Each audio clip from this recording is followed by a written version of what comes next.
Hey everyone, and welcome back to the Keep It Open podcast. I'm Aaron. And I'm Mitchell. And today, instead of starting with our typical "is it rude" question, we'll start with a different question. Okay. Which is, and it relates to the topic we'll be talking about today. Switching it up a little bit. Yeah. You know, we're more than a dozen episodes in, so Gotta keep it fresh. I like it. So, Aaron, today, what is your favorite and then also least favorite fast food restaurant? Oh, wow. Okay. Yeah, this is a good one. Mm-hmm. Favorite? I haven't thought about mine either, so I got to think about it. I got you. Favorite, off the cuff. I know I'm going to get some hate for this because of their political stance on certain things. And I don't like their political stance. I'll already say that. But I really like Chick-fil-A. I really like Chick-fil-A. Man, it's good. They have good chicken. And I'm only shakes and fries. I know I'm only a patron of Chick-fil-A because their food is good, and I know that they do some fucked up shit in terms of the LGBTQT community, and they're not so great in that sense. I do not support that, but they do the chicken right, man. Their chicken's so good. And the sauces, man, it's their so mac and cheese is even good. Their salads are even decent. And they're one of the few fast food restaurants that is super polite. When you walk in, you feel good about ordering, and it's always clean. There. Yeah. I remember the first time my family went there a long time ago, maybe 10-15 years ago. Wow. We had gone in and sat down, and my parents were confused because the manager was walking around like saying, "Hey, can I get you a refill on your soda? Or, like, do you need any sauces?" And he had like the tray of sauces. And this is the manager, right? And they were like, "Is this a fast food restaurant or is this a Chili's kind of thing?" Right. It was like hard for me to explain to them that this is like it's like the same as Jack in the Box or McDonald's. It's the same thing. They just have a higher standard, for that service. And I think it's also, I don't know, I don't want to go too far down this road, but I think it's funny that such good service, good, like, decent fast food, like there's a attention to quality there. And then on the other side of the coin, that company does some really screwed up stuff, like politically, like with who they fund, and all that stuff, and the stuff they've said and all this. And it's like, man, that's such it's a tough place to be in if you like good chicken. Because you're like, man, I eat there, and every time I eat there and did it well, and wasn't a piece of shit. The problem is nobody does. And I don't.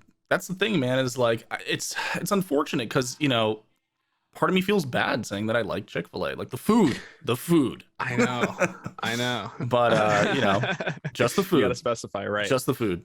I mean, they've got the double drive-through also. Yep. I mean. And they're quick with it. Well staffed. Whenever I pull up and there's a line, I'm like, no problem, no big deal. Yeah, I don't care. And it's always hot. Yep. Like, seems like it's always fresh. So I mean, no complaints. I've had probably the food. Out of the hundreds of orders I've made at Chick-fil-A, I think I've only had like 2 or 3 where something wasn't like right. You know what I mean? Like, or good. And if you let them know, they'll give it to you for free and give you more. Yep. Yeah. Man. So that's gonna be my number 1. And then I think my least favorite, I'm gonna get a lot of hate for this.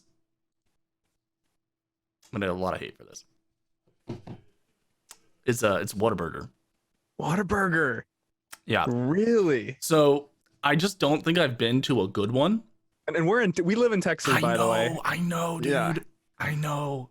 A good one. Okay. Listen, guys, I'm not saying that I'm not open to trying Whataburger again. I will eat Whataburger. And to be honest, the patty melt is pretty banging. But everything else I've had on that menu, I've been super disappointed. Okay, that's fair. Chicken, not good. Chicken tenders. The issue for me is that I know a lot of Austinites now and native Texans, and they love Whataburger. And I heard a lot about Whataburger. And it's kind of like In-N-Out in California, right? It's like that same hype. Yeah. And I think that the one near me, the one that I've gone to and like tried over and over and over again, because I want to like it. I want to like it. It's just a bad Whataburger, I think, is, because like sometimes you go to McDonald's and it's just absolute trash. Yeah. And then sometimes you go to another McDonald's good. and you're like, oh my God, the burger is like juicy and the fries are like crispy and salty and perfect. Right. And you're like, and their ice cream machine works. Yeah, and ice cream. Did you hear, real quick side note, did you hear that it was actually a scam? The ice cream thing? Because the FBI looked into it, right? Apparently, from what I read, I don't know what it was. I don't know if this is true. I read an article. It was from a pretty reputable source, if I recall, but I don't know who it was right now. Yeah, exactly.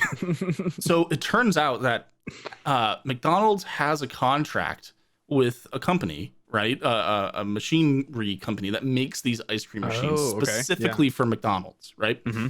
Apparently, they were putting in a piece to intentionally break the device after a certain amount of time. Yeah. So like that conspiracy theory about iPhones, that like when they release a new one, they do a software update to the old ones and it slows them down. Battery. It's like the same thing with the McDonald's ice cream machines, but it was their manufacturer that apparently put a faulty piece of equipment in it intentionally. So they'd have to send over repair people for billable hours. So the McDonald's loses out though, right? Yes. So McDonald's had nothing to do with it. It's the company that was making the ice cream machine. Yeah, after it runs for, I don't know, 500 hours or something. Then it just starts purposefully breaking down so that they have to call the company and send over a repair guy. You see, when is that business model, when is that viable and real versus like a scam? Like other businesses kind of do that. Yeah, but how many repair guys do they have? Around the country. And how many McDonald's exist in the world? Hey, that's why it's always broken. That's true, because I can't remember. Listen, I have no qualm with these guys that they were trying to make more money off McDonald's. Shoot your shot. My problem is when I want a fucking milkshake from McDonald's, I want a fucking milkshake, man. It's never working, dude. Never working. It's been better lately. McDonald's, the biggest chain in the world. Take a note from literally any of the other chains. Dairy Queen shakes. Yeah, like it always works. I've never been denied ice cream at any other establishment. No. I'm getting off track. And it's funny because that's a cultural like meme now. It is that the McDonald's machine doesn't work. Yeah. That's like because everybody's had that experience. I don't think anyone can say that they've like rolled up to the window and been like, I want a sundae or I want a cone. They're like, oh, the ice cream machine's perfect. Like it's happened to everyone. Everyone, it's a shared experience globally. That's crazy to think about, actually. But that the corporation that size has touched like everyone's lives in that way. By denying us ice cream. And serving us mediocre burgers. 100% mediocre burgers. If you don't go to McDonald's for the chicken nuggets, I mean, come on, man, what are you doing? Hey, do you think McDonald's is above or below Whataburger? I think that it is currently like on par. Okay, it's on par. Man. I don't love Whataburger, so let me get into mine. My favorite first to start is so first I love Chick-fil-A's food. Well. Chicken is great. Yep. I would say though that the best chicken sandwich I've ever had is from Popeyes, and so really right now the my Popeyes taste changes, but over the past couple of years, Popeyes has been my favorite fast food restaurant. I've probably spent more money at Popeyes than any other fast food restaurant. Okay, I did not see that one coming. I support it. I'm a fan of Popeyes. The crunch on all their chicken, their fries, the seasosoning, the batter, it's so good, good. You're not it's wrong. Different though. It's different. Like there's some days I'm like, okay, I could go for Chick-fil-A, but other days Popeyes. I had Popeyes last night actually. Oh really? Yeah, so it's funny you bring that up. Dude, the Popeyes chicken sandwich is the best chicken sandwich I've ever had in my life. Is it really? Yeah, man. I mean, people like I've never had it. What? So I was living in LA when the Popeyes chicken sandwich dropped. Do you remember that? And like the social media, like it just went viral. Like it was everywhere, right? Like sold out for months. Yeah. And so like I was like, dude, I gotta go get one of these. You know what I mean? Like I love chicken. Fried chicken, that's my jam. Like go-to meal. Like if someone asked me if you could only eat one thing for the rest of your life, fried chicken. Yeah. Hands down fried chicken. Like, and so I was trying to get my hands on it and it was always sold out. Always sold out. It's goddamn influencers in Los Angeles, man. No, I'm just kidding. So you've had it though. Yeah, man. Yeah, man. I've had it many times. I would say I frequent that chicken sandwich. So for real, like describe it to me, right? Like give me like all right, the high points. Like, yeah, the reasons I would say that it's my favorite. First, the bun. The bun I think is the best fast food bread out there. It's like a brioche bun. It's kind of sweet, but it's pretty hearty, so it holds up to everything. They put the sauce on, which is like I do the spicy chicken sandwich usually, and so I don't know if it's just mayo or if it's a different creamy sauce, but that sauce, it just works well. Yeah, I see that there's sauce on there. Right? Yep, the pickles. Gotta have the pickles. Yep. And then the batter, the chicken is always like a very fair piece of chicken. Like, you know, so you go to other places and you're like, it's a little bit skimpy. You go to Popeyes and you're like, wow. It's like they really gave me some chicken. Right. Yeah. And the batter is thick and crunchy and and just it's great. And they fry it in, I think there's a little bit of beef tallow in what they're frying it in, so the flavor's great. I'm about to like order one of these right now, man. Like, you should do it. Definitely do it. It comes in. I mean, I've tried chicken sandwiches from Burger King, KFC, you know, of course, Chick-fil-A, McDonald's. I've tried pretty much all of them. The whole shebang. I have, and Popeyes is the best. It's top tier. People are like, oh, what do you mean that's the best chicken sandwich you've ever had in your life? I'm like, is there a better one? Like, Popeyes invested millions of dollars into like creating that sandwich. It's a good sandwich from what I've heard, and I gotta try it for myself. But I'll tell you right now, man, the Nashville hot chicken sandwich, Dave's famous hot chicken in LA. I'm pretty sure, wasn't it called Dave's? Hold on, I gotta Instagram this real quick. I'm pretty sure it was Dave's. This place had a line around the block every single day. You could not get food there unless you showed up early and waited forever. Dave's hot chicken. Is that a chain or is that a? If you haven't seen, I don't know if they're a chain. I think they're just a one-off spot.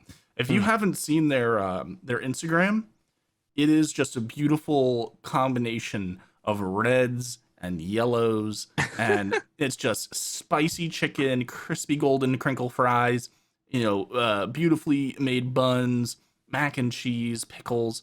I mean, that sounds. It might get green screened out, but like you can kind of see. Yeah, that's what I mean. The reds and the yellows, just those are some good colors there. Super. Man. I mean, obviously it boosted up, but this chicken, I had it once because we tried so many times to go get it, and the line was just always insane, right? And of course, you don't want to eat before you go because you want to like devour that shit. So you go and you like do a loop around the block. You see the line, and you're like, fuck it. So one time we ended up making it when there wasn't a massive line. I shit you not, man. This chicken, holy shit. Like, good, not just hype, huh? Everyone's copying it. Everyone's copying that place now.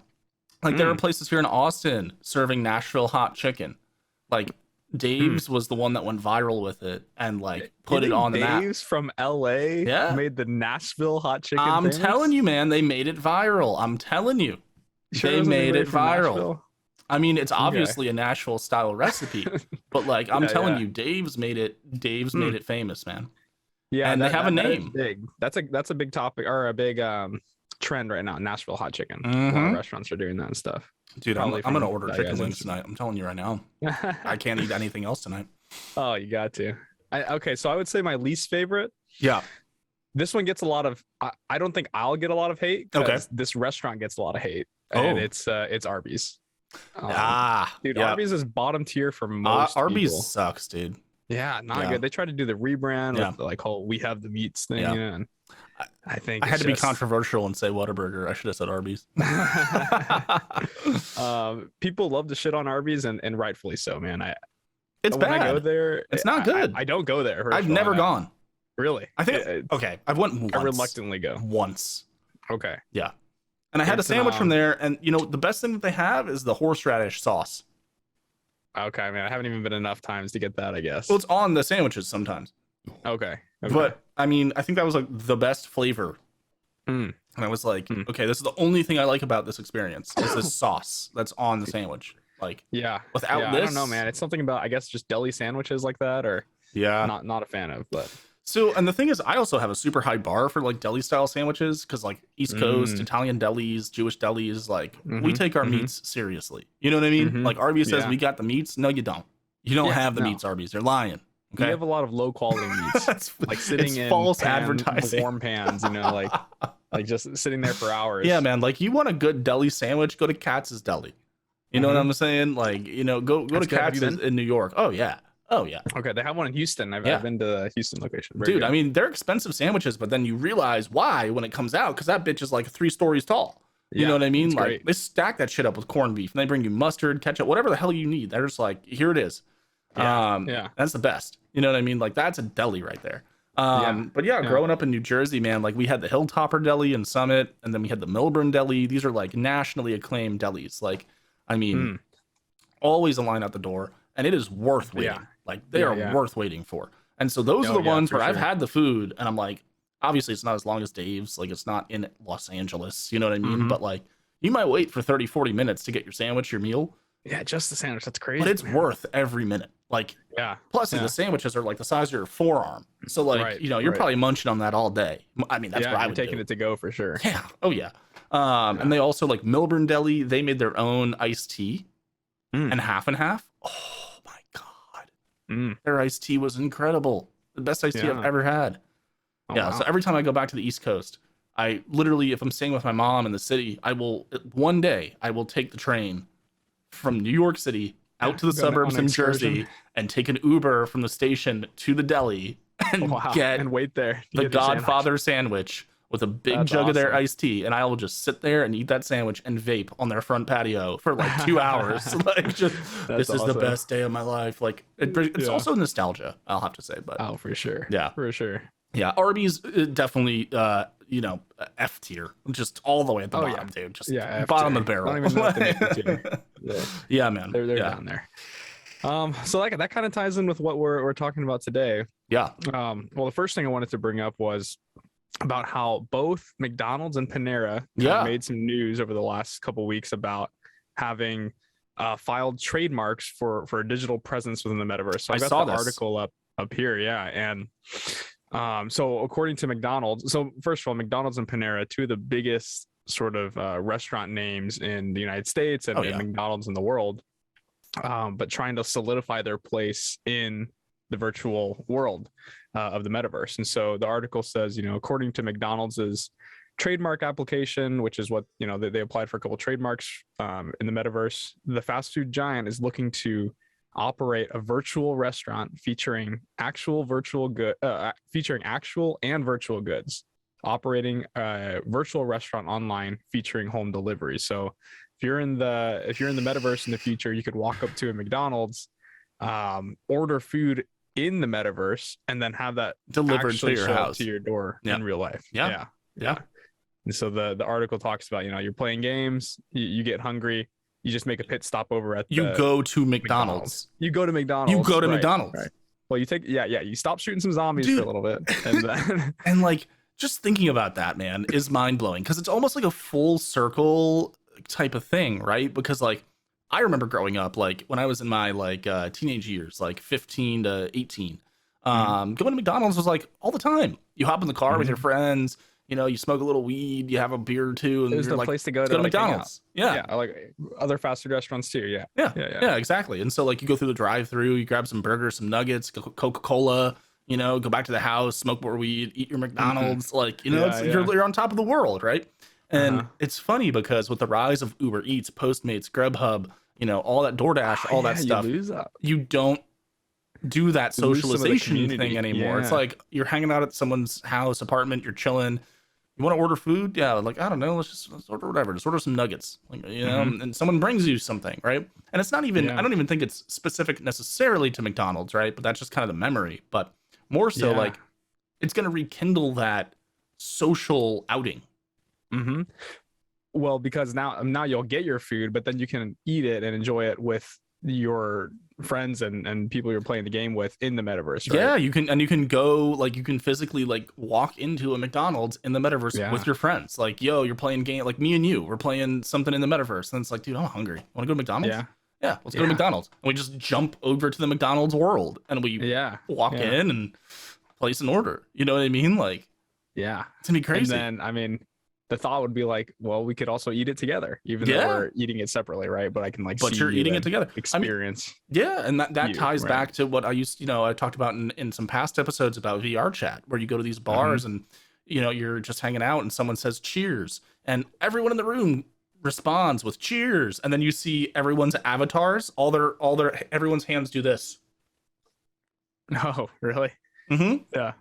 That's awesome. And so you don't see the bottle, obviously, or the cup or whatever, but you see everyone do the motion of drinking. Yeah. And so like you'll see someone like picking on some fries or like eating a burger, or their hands will just be stationary in front of them, and that they're munching because they put down their controllers. But it's a good it's like a sign of bringing in different aspects of life into the metaverse, right? Metaverse, yeah. This is like as it becomes more ingrained in life, which I know we'll talk about another segment about work here, but you know, food at first is a big part of life, right? And like when you can bring that experience into this digital world, that's when it starts to feel a lot more real. And it's like going to be a mirror image is ideally the goal. People will say like, oh well, whatever, it's just like ordering Uber Eats, but it's different, right? This is like you never have to leave the environment, and then you can have food at your doorstep, and then eventually maybe you can go, so that person will just drop it off at your door. You never have to take off your headset. You walk to your door with the headset on, pick up the food, and start eating right there or something. All with the headset on. So I mean, you can do it with the headset on. When you walk out of your boundary, like your VR boundary, there's a camera on the Oculus. I'm pretty sure there's one on the different products as well. My God, the Index is the high roller one, and there's also the HTC. But they have a little. I'm thinking you even like incorporate it into, like there will be scanners and stuff that can scan the food, so that when you see it in the metaverse, right, it'll look a certain way. It'll look like you'll see it when you pick it up. Right. Yeah. But I mean, like you can literally keep that headset. No, but you can keep that headset on, because when you walk out of your VR zone, you'll be able to see your apartment or your house. So you don't even have to take the headset off. You can walk out of your boundary, your safety boundary, and then walk to your door. You don't have to take the headset off. You could still see. You can pick up the bag and then walk back into your environment. And like you said, when you're back in, you see the McDonald's branded bag in VR. It's not invisible, and the people in front of you and near you can see it too. Might be able to see it, right? And you unpack it, you take out the stuff, and you put some small like QR codes on all the corners of the bag, and it'll start to be able to just scan right into the metaverse. And then like even the chicken nugget, right? Like you'll be able to see it in the metaverse. There's a way that they'll be able to do that. There's a way they will be able to do that. 100%. Yeah. You can make it look like you're eating like a live chicken or something. If you're a dragon avatar or something, right? Yeah, man, that'd be funny. That'd be really cool. And there's so much possibility. I mean, think about the interactive marketing potential. Like, like you said, like you get that bag and you bring it back to, your zone, and you show it to your friends. Yo, I just got some Mickey D's, and you open the bag and like the golden arches pop out, and there's that'd be so like cool, ba-da-ba-ba-ba, and then you like, like you hear it, and like that all can happen. That's stuff that people already do. Like, like avatars in the metaverse have sound, and they have effects that can apply to the world. They can change the color scheme of the world. They can do all kinds of crazy shit. So, I mean, all this technology is there, and it's gonna be really interesting to see how they implement it. It's we haven't even started the observing the tip of the iceberg. Like we're still a ways away, right? We see it in the distance. We're like, oh, what's that? What's that? We can barely see the iceberg. Yeah. And then just everything that's going to happen beyond, so like we are approaching this, obviously, like we said before, at breakneck speed. We're zooming towards it, but I would say within the next year, we're going to see something. Year, 2 years tops. Honestly, I would say I'm going to bet 12 to 16 months, and we'll see something in the metaverse from some meaningful companies, food things. Yeah. And so that's another thing I wanted to bring up really quick is on this topic. I mean, obviously Panera, McDonald's have made some significant investments. Also Bandai Namco, which is a really large game company. They do Dark Souls, they publish all of From Software's games. Elden Ring is a really, really big title that's dropping next week, I believe, if I'm not mistaken. My gamer friends are going to hate me if I got that wrong, but I'm pretty sure it's next week. Bandai Namco invested $130 million on building an IP metaverse, which is going to be a virtual world featuring all of their franchises, including Elden Ring, which is their new debut title, co-written by George R.R. Martin from Game of Thrones. Terra signed a 5-year, $40 million sponsorship deal with the MLB team of the Washington Nationals. So sports is making their way in, and some other big names in sports have also been doing that. I mean, it's just the list goes on and on and on. I mean, just at a high level, companies that are actually hiring for crypto and metaverse jobs right now, because the two kind of go a little hand in hand, right? NFL, Nike, Hulu, Visa, Meta, Apple, Nvidia, the graphics card company, Disney, PayPal, Google, Fidelity, Amazon, Microsoft, JP Morgan, MasterCard, State Street, Goldman Sachs, and Bank of America. These are Fortune 500, Fortune 100, huge organizations. I mean, some of the biggest names in business are hiring metaverse, cryptocurrency related jobs. Yeah, putting their bets behind this. They are betting on this space. They are betting on Web3. They are betting on the metaverse. They're betting on crypto. Yeah. If that bet fails, these companies are too big to fail. They will recover. But the thing is you can't sit here and ignore this stuff anymore.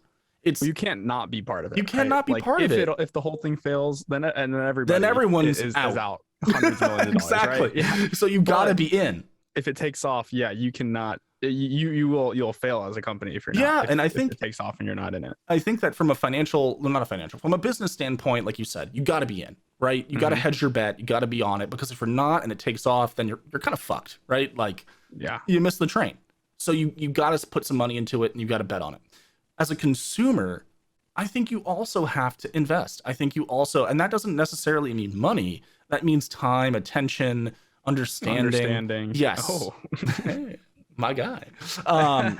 That is what we as consumers have to do. If you don't have a VR headset, that's fine. Just read a couple articles every now and then. Watch a cool video about it every now and then. Keep your finger on the pulse and be aware of, how things are changing and moving, so that, you can kind of stay on top of what's happening next, because these companies shape the world.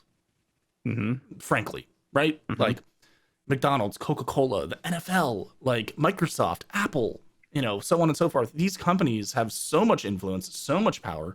They have massive interaction with all of our daily lives.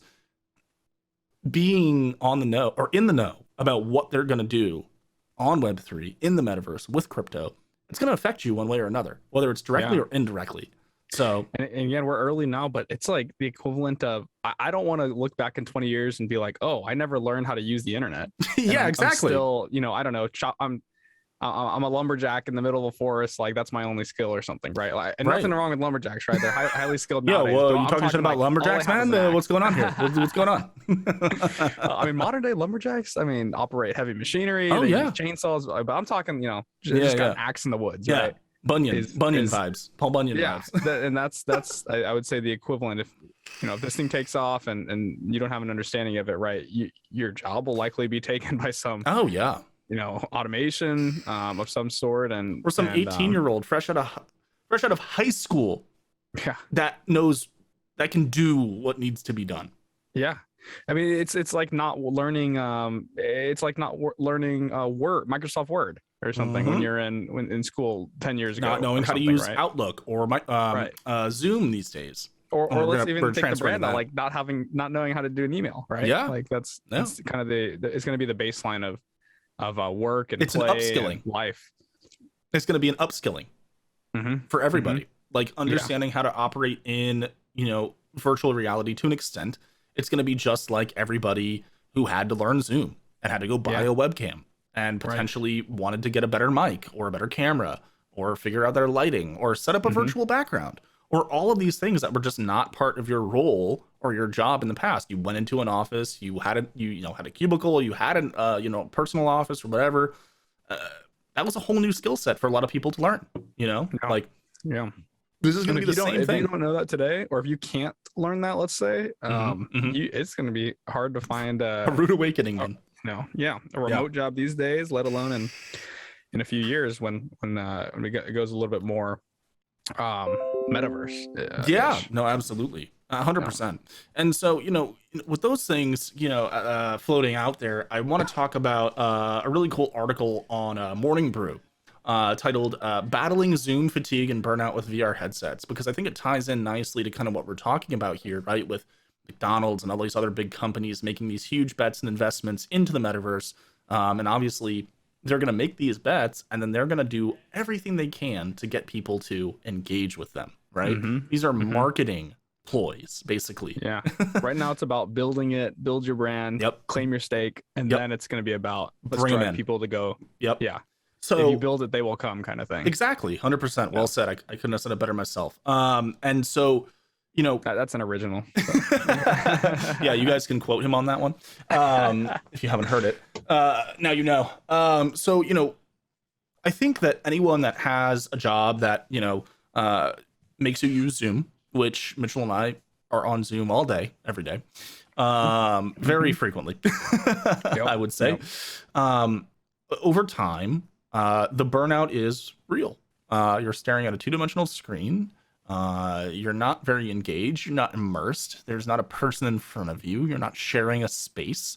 Your sensory input doesn't really change, right? The smells around you, the noises around you, what you're looking at, for the most part, it's the same. There's just a person on your screen. Now, putting on a headset, your entire environment changes. Obviously, we talked about it before, but there's no taste or smell yet. But what you hear will change. What you see changes immensely. You won't see your desk anymore. You don't see your computer screen. You don't even see that you're in a room. You could be outside, right? Right. So this article basically talks about, how VR is being employed by some of these companies.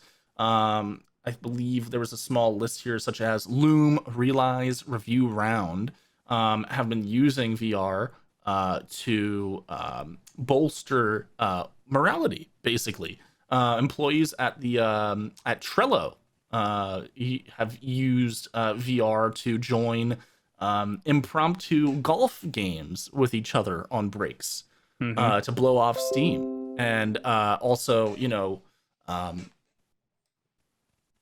create that feeling of office space that we've lost with this pandemic. Yeah, I think you need those organic bumps with people that are not like, hey, I'm calling you on Zoom because I need something. Because I need to talk to you about this. Yeah. Right. But more so I'm bumping into you because our desks are next to each other. Like, hey, what's up? Yeah. At the same time. And then you can have that organic small talk. Right. Which is that's how most, that's how real relationships are built, in my opinion. And I after reading this article, we'll link it below, but some of it sounds a bit like, oh, they did this one time, let's highlight it in the article, right? Like, how many times are they jumping into golf? How frequent is this? Golf games, right? Is this an everyday thing, right? Yeah. I think it sounds like, no, they've used this technology. Let's use this as an example of like an early adoption kind of thing. Definitely. But that being said, you need early adopters to have, mass adoption. Oh, of course. And so I think that this really is a huge step in that way, where companies start using this for employee experiences and giving people a different way to work, but also a different way to just interact with their coworkers. Like, and I mean, I'll tell you, it's so much more memorable. Like, we had a happy hour today, right? The team and I at work, and it was on Zoom, and so I can, I have a virtual one. Yeah. And so I have a. Boo. I know. I have a pretty in-depth audio setup, so I was able to route music through my microphone, right? So that I was DJing for us, and then I streamed Jackbox. We played trivia, and we did like a Kahoot, and we had fun. It was good. But if we were all in the metaverse together, in like an actual, like in a bar, like where you could play pool or darts or beer pong or spin the wheel or card games, or we can put something up on the TV and watch something, or whatever, it would have been a much more memorable experience, right? Like, that happy hour on Zoom is 2D. it's, bare, it's stale, it's 2D, and not just the literal sense. It is like it's just a two-dimensional experience in the yeah interactions, yep. two-dimensional in the feelings, like yeah. And the thing is that you miss out on so much, right? That you don't realize that you're missing out. Like, private conversations. Like, yo, Mitch, come grab a beer with me. We go up to the bar, dude. So did you see this? Yo, did you hear about that? Or just separating conversations, right? Like, this part of the table is having this discussion. This part of the table is having that discussion. When you're in a Zoom room, you can't do that. No, you cannot. And only one person can speak at a time. Otherwise, the audio gets all fucked up, right? Right. And there's like delay. and so the thing with the metaverse is the delay is still there, and it'll be there for a little bit for the ones that I've been in. But you can still, like, jump into someone else's conversation. If I'm standing in a group with you and a few others, and we have a couple other people over there, and I hear them say something, I can turn around and be like, yo, hell yeah, I love that movie, or, whatever. And then, it's a whole new experience. They're going to come join us, or there's going to be a little bit of a back and forth or something. It's all those little things that make it like uniquely a human interaction. Like every time you taking away those little things doesn't seem like a lot, but then they add when up. You get to something, when you pare it down to something like a Zoom interaction, then it becomes like, okay, well, this is obviously robotic. Only one person can talk at a time. There are no side conversations. You lose out on all those different feelings. And it feels sneaky. You have to like direct message people in chat maybe, or like Slack, or like text them. Yeah, exactly. Like, did you just see that person did this? Or like, can you believe their Jackbox answer was that? Can't. There's no asides. There, like you said, there's like it is just a 2-dimensional experience all around. No pun intended. And I think that's what those little things. I mean, that's what makes like apartment parties or like little get together or bar hangouts or kickbacks. Like, that's what makes things like that fun, is those little things, is because the humans have these unique interactions, and you take that all away with Zoom, where it's 100%. everything is on this one pedestal and it's equal. Like everybody hears everything and sees everything. And and I think that I'm surprised. I haven't seen anything, and I might do a little research because maybe I'm wrong. But I would be very surprised if Zoom is not investing into some kind of VR AR platform. Oh, they have to be. They have to be, yeah. Because they're going to be completely pushed out of the market if they don't.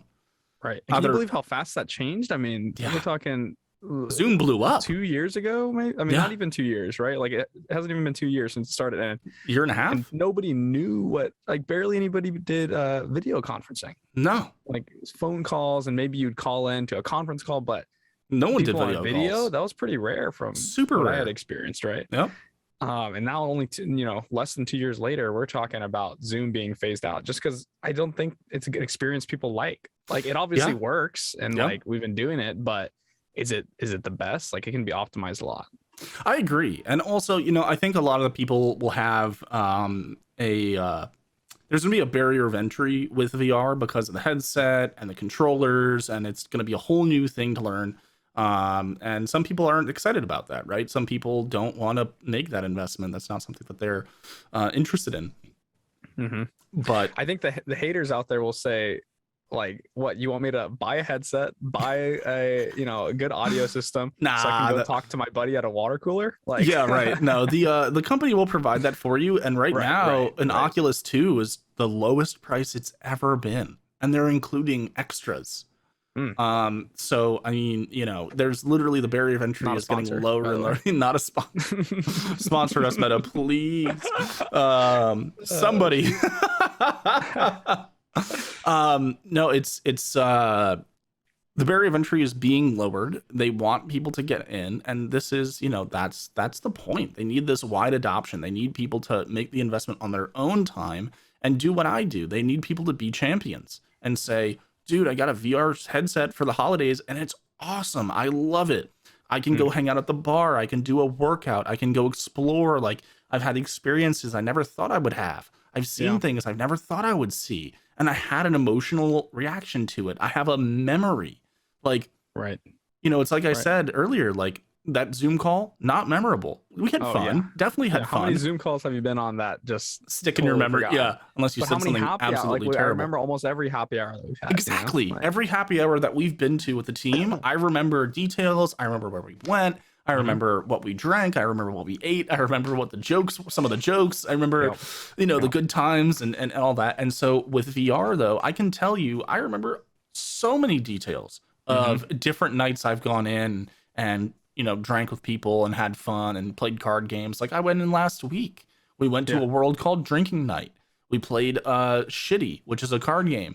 And it's they renamed it. I forget what it used to be called when I was younger. I used to play it all the time, but it's like pick a color, pick a suit, and then they go to the next person, and then it's like higher or lower, and then in between or outside, and then and so you play that, and then we played like in teams we played 4-way war, where they make like basically a plus sign with a bunch of cards, and then flip them over, and you play war against the people in a circle, and then it's creative as well, right? Like because you're not limited in the way that you're limited on Zoom, like right.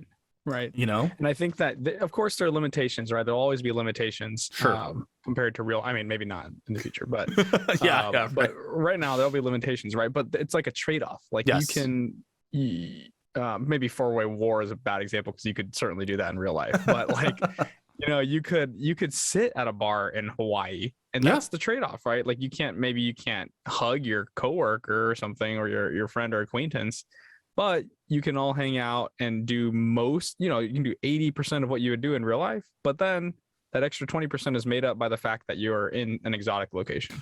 Or something like you're in space, or you're you're just somewhere that you could never be. I mean, you can experience things that they're just so far beyond even what's possible in reality right now. I mean, like I think keeping that fresh is really key. And I think to your point also, where like maybe you can't hug them, you can. You're not going to feel it, but you're going to see it. Right. And if you spend enough time in VR, some people in VR develop a phantom sense. Like people who have lost limbs, they can still feel that arm or that hand or that appendage through different types of therapy. People that spend a lot of time in VR claim to have phantom sense, where if you walk up and boop their nose, they feel it. If you touch their arm, they feel a sensation. So, I'm not saying that everyone needs to get to that phantom vibrations from my phone. From your phone. I hear phantom pings sometimes, text tones. Really? Okay. Yeah, sometimes I'll be like laying in bed and I'll think I hear like a ding or like a Slack message. And I'm like, Also, side note, did you see that commercial they did for Slack it was like a football game or something? And like people freaked out on the internet. I did, because the sound, right? Because it started with the notification sound. Yeah, and everybody fucking lost it on the internet. Like, how dare you? yeah. Okay, another side note. Did you scan the Coinbase commercial? And their shit crashed. Freaking brilliant. That was brilliant. Like I was like, I was sitting watching that commercial. I was like, all right, this is not gonna get me. I am not gonna fall bait to this. I'll just look it up on Reddit later. Of course, and then stayed up there for 60 seconds. They paid for 60 seconds for the DVD thing booping around. And my brother's in high school. Smart though. My brother's in high school, and he was like, Mitchell, we have to scan it. We have to scan it. I have to know what it is. And I was like, okay, I'm not gonna do it though. I won't fall prey. It's so funny because the minute it popped up, I was gassed. I was like, I love that, right? That's interactive marketing. You know what I mean? Like, I am so down for that, because that's clever. That's my gamer. That's my inner, like, ooh, what's this? You know what I mean? Like, all the games that I've been playing Lost Ark, which is Amazon's new publishing. And I mean, dude, I've been spending way too much time in that game. I have like 150 hours in the last fucking week. But it's like, you want to get to that next step, right? You want to uncover something hidden. So that's the best marketing, right? It's good. Like, and the testament is what you just said. You're sitting there like, I'm not going to do it. I'm not going to do it. Fuck, I'm going to do it. You know what I mean? Both ways they get you, whether it's like immediately you want to do it, or if it's like a little bit later, like, but they're going to get you. Because it's, you can sit there and you can watch like, what were some of the other commercials? Like was it Doritos?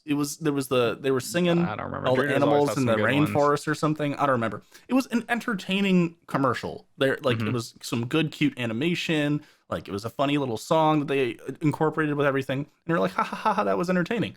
But it doesn't make you like sit up like that Coinbase ad, right? Yeah. Where you're like, pull out your phone and scan it. Because it's the feeling of missing out. Yeah. Right? It's FOMO. Everyone else is gonna know what this is, it's right? FOMO.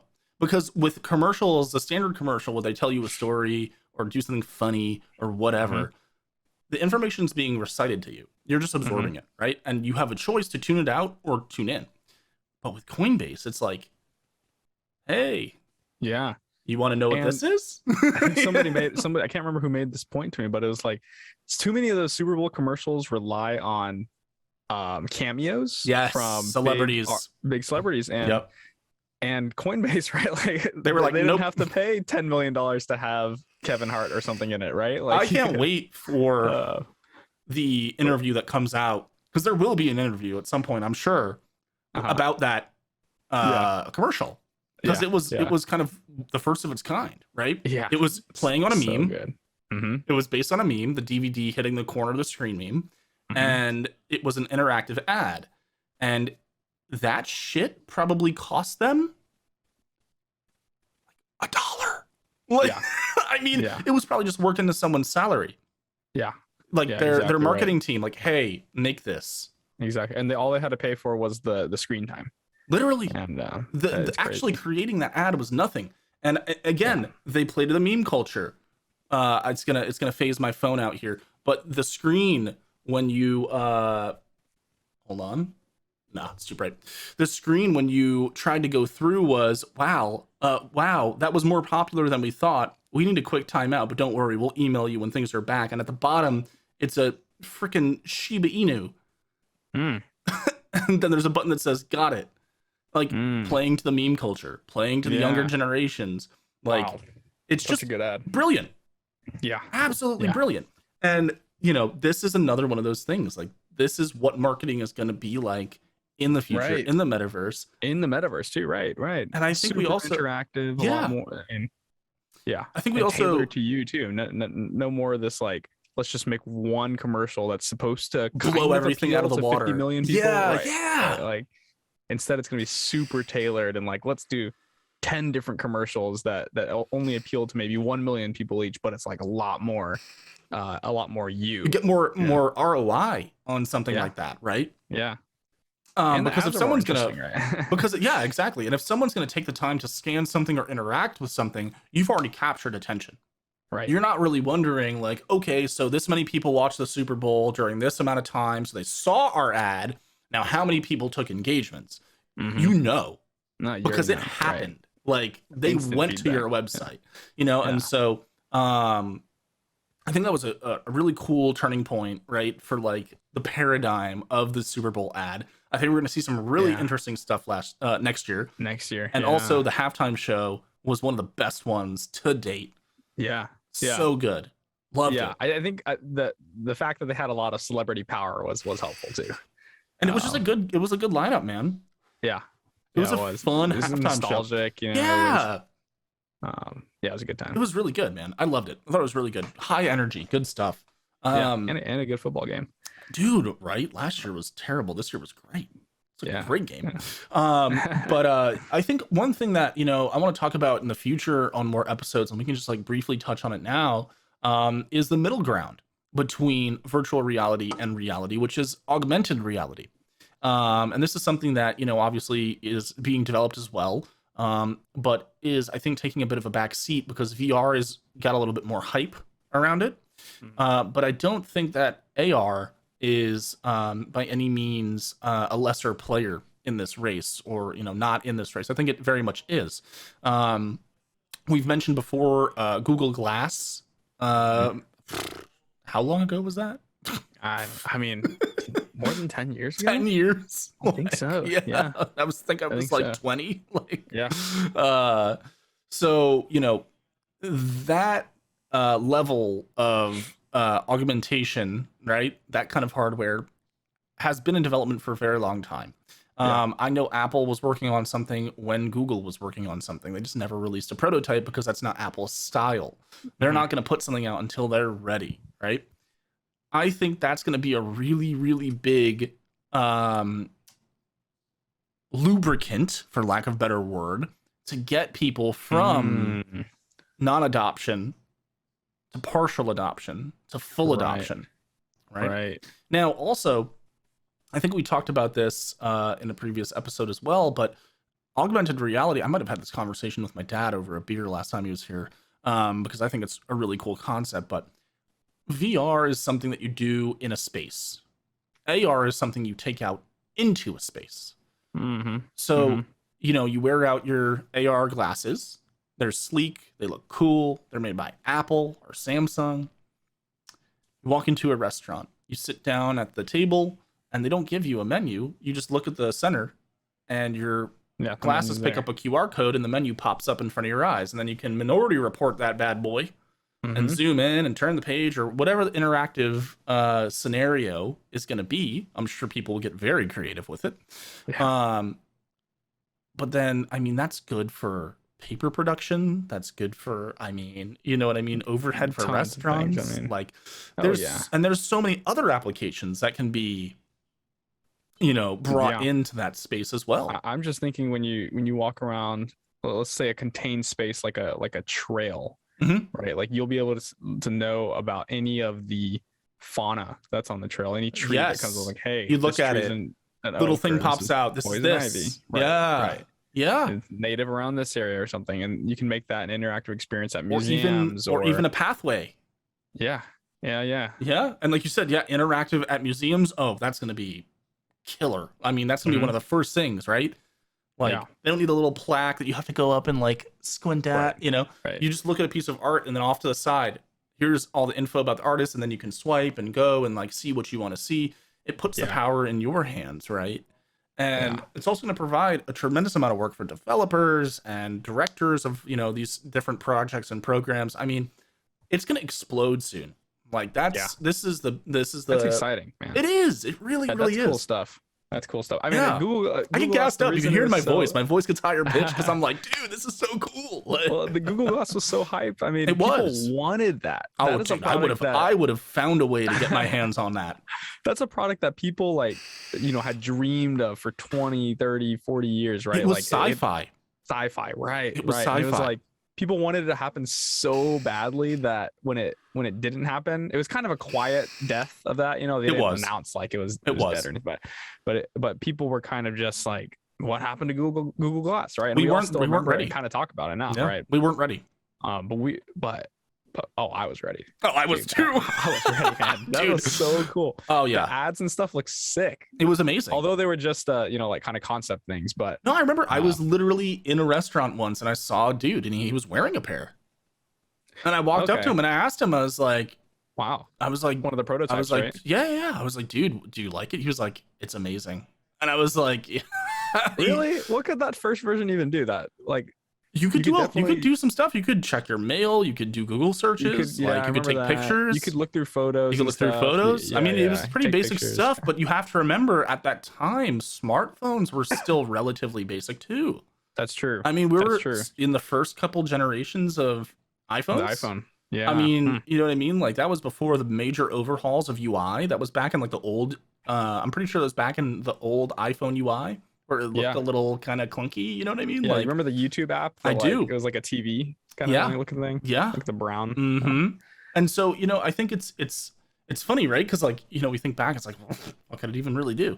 But back then, it was like mind blowing, Yeah. Now, I mean, we have very high standards, so I think that's why it's going to take a little while for something like that to be developed, because that thing needs to have like top tier eye tracking. It needs to have, a very strong, small, 5G component so it can connect to things, right? And like boiling that down to a very tiny, like physical, like there's engineering things that go into that, the type of glass and durability and charge. Right. I mean, because, the demands of that hardware in the past are nothing like now. Like we want like 4K resolution, OLED screens, like right. Don't just give me the ability to look through email. Make it look good. You know what I mean? Yeah. Well, funny, man. Any parting thoughts before we kind of close up today? I think that it's definitely something we should keep open and revisit. And thanks for tuning in. We'll see you guys next time. Yeah, I agree. Let's keep it open. Keep it open. Thanks, guys. everybody. Later.